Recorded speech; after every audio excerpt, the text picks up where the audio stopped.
le 25, donc le week-end passé, ce qui fait que eh bien c'est déjà 1-0, c'est déjà 1-0 grâce à Baltisberger. Même pas le temps de se mettre dans le match pour Schliemann, je vous en parlais il y a quelques instants, lui qui n'a pas joué les deux derniers matchs. Chris Baltisberger est en train de répondre à ceux qui voient déjà le Lyon en crise. Il profite de ce puck devant le but pour tromper Sandro Schliemann. On va essayer de comprendre. Nygren qui se rate le long de la bande. Rowe qui a le coup d'œil comme à son habitude très très vif. Et Baltisberger qui surprend celui qui est chargé de défendre sur lui. Young à la limite, mais Andrigetto va pouvoir tenter quelque chose. Ils sont très groupés les Davosiens. Est-ce que ça va suffire sur cette occasion? Non, c'est le deuxième.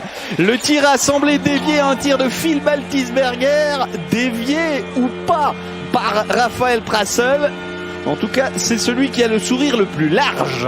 Raphaël Prassel, je vous garantis pas que c'est une confirmation officielle du buteur juste en voyant le nombre de dents sur le visage, mais on peut y voir un indice. Une chose est sûre, c'est déjà 2-0 et Davos se retrouve assez mal embarqué. Prassel qui vient gêner Schliemann et il touche bel et bien ce puck. Double. Bernie. Bon, cette passe magnifique pour Hollenstein qui peut marquer le troisième. La punition qui intervient quelques secondes après le retour de Gehring, le dernier pénalisé.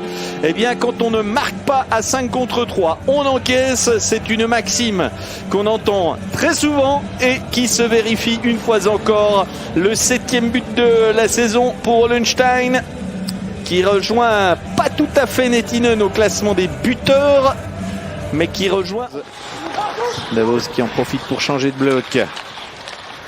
Les Zurichois ont fait la même chose. Pedretti qui se retrouve en position de scorer. Le voilà, son premier but de la saison.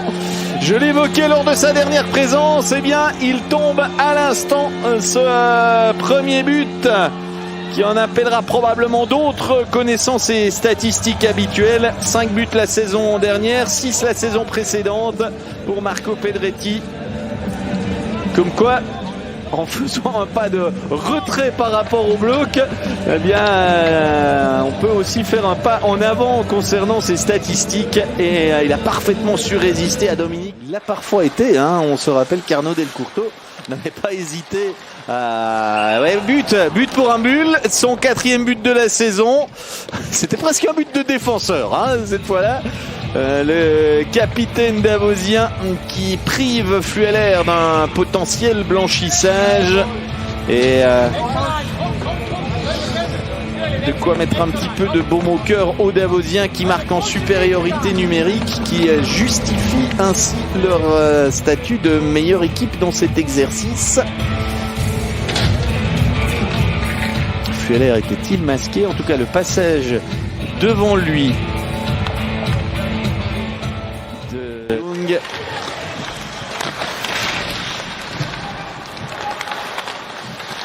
Quel risque énorme pris et ça se paye cash. Ischier ponctue et relance quand même cette rencontre. 2 buts de retard à 8 minutes 30 de la fin. On a déjà vu des matchs rebondir dans cette situation. Luca Ischier, son premier but de l'exercice. Lui qui en avait marqué quelques-uns quand même la saison dernière. 8 au total. Ça lui avait même valu quelques convocations par Patrick Fischer en équipe nationale. Mais quelle bourde!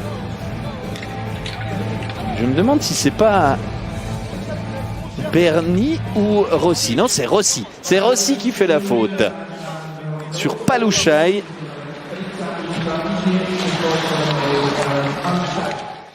A fait le reste.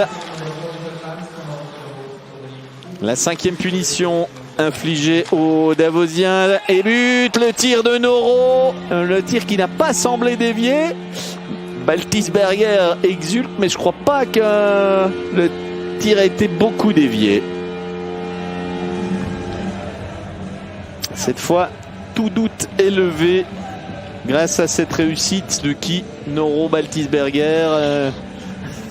On en saura peut-être plus dès maintenant.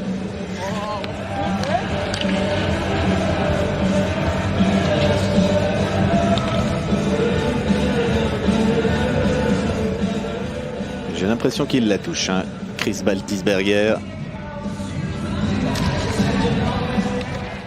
Oui, ce puck est touché par Baltisberger, auteur de son deuxième but de la soirée.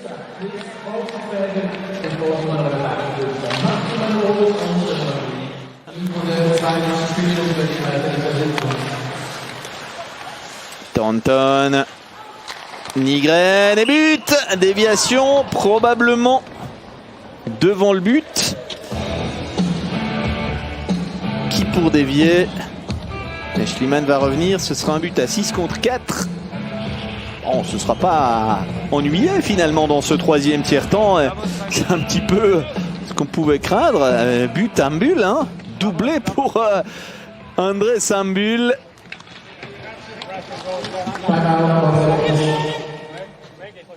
Le temps mort demandé. Ça doit se passer si l'équipe grisonne veut remonter ce score déficitaire. Pour l'instant, elle n'en prend pas le chemin. Loin s'en faut. Nygren.